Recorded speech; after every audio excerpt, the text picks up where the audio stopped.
technique I'm going to be working on is coming off of the number 1, and it is showing the efficiency of how you can use, how efficient the blade is using your opponent's energy. I didn't have to go here. That takes a little more skill. I might miss. So again, easy. Just easy. Cuts everything down. I can see better, and I'm shielded.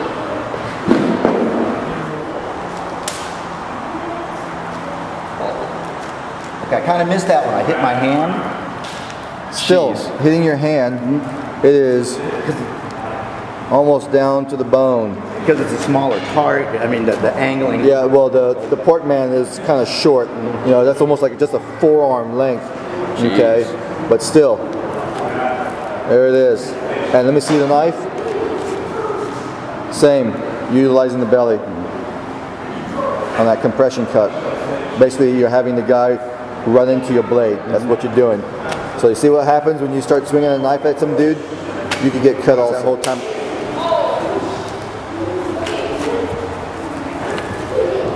Okay, that was straight down to the bone. Oh, damn. And what he did was called a jab, utilizing the first 3/4 of the blade, about right there.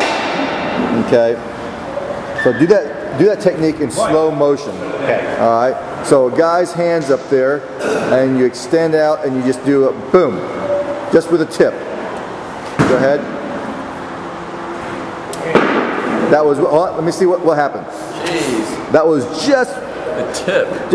That is just the tip. Yeah, it would have been outer. That would be the outer part of the arm, and you probably used what, about 1/4 inch of the blade? Yeah, it barely touched it. Yeah.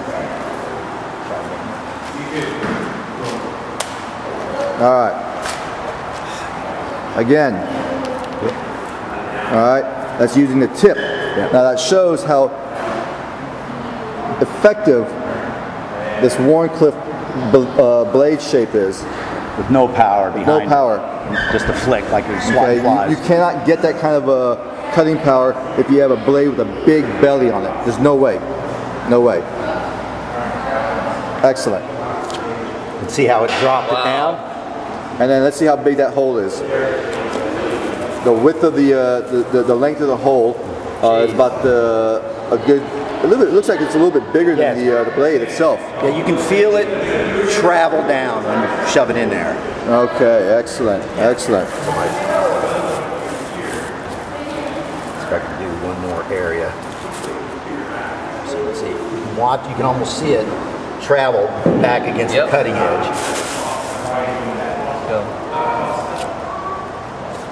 That's just me shoving straight down on it. Be cutting like that. All right. So we're just gonna do a simple one. Do a simple one. How long have you been taking? How long have you been in this class? 3 months. 3 months. 3 months. All right. So do a simple one on the porkman. There. Is that it? There it is, man. You get simpler than that. Nothing. The speed. I mean, he went nice and slow, and you know, nothing. Absolutely nothing. So, how did it feel when you hit it? It was great. It was great. Actually, didn't even realize he even hit it. Amazing, huh? Amazing.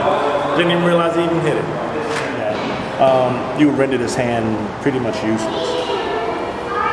Okay. Just with that in and of itself. Because we see this a lot. We see this a lot. And that's in fact what happens. A lot of these people, they lose their radial artery, their nerves going across, they have no sensation, no motor control. And if lucky... And that's instantaneous. I mean, that's just like turning off a switch. All right. So it doesn't matter how big you are, how strong you are. Doesn't matter. Doesn't matter. It's done. And what, did they ever recover? Minimal at best, depending on which one is less effective. Wow. So unless you got a nice clean cut all the way across down to the bone, like you would have in this instance right here, you know, you most people always take out the radial, they always take out the median. The ulnar may be the only one that was spared, so you may have dysfunction here. Outside of that, the rest of this would probably not function well at all. And how deep is it?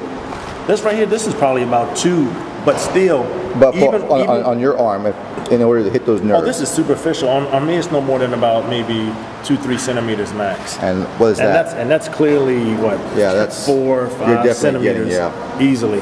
So I mean, you've almost taken his whole arm off in most instances. You know? Jeez. Nice. Definitely, without a doubt. Without a doubt. I mean, so from a cut perspective, I mean, that's a pretty nasty wound. That's a pretty nasty wound.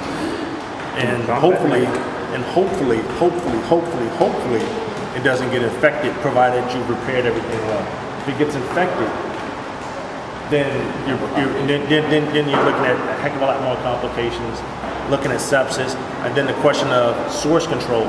Source control being the biggest thing that we fight against in any combat wound. Doesn't matter where you're at, doesn't matter what country you're in, source control. If in fact we do the best job in the world with this, but this thing gets infected, then you have to debride all this tissue around here on a day-to-day basis, depending on if it's viable, until you get appropriate source control. So in essence, you may end up with an amputation, which is something as simple as that. So what did you learn? Don't play with knives.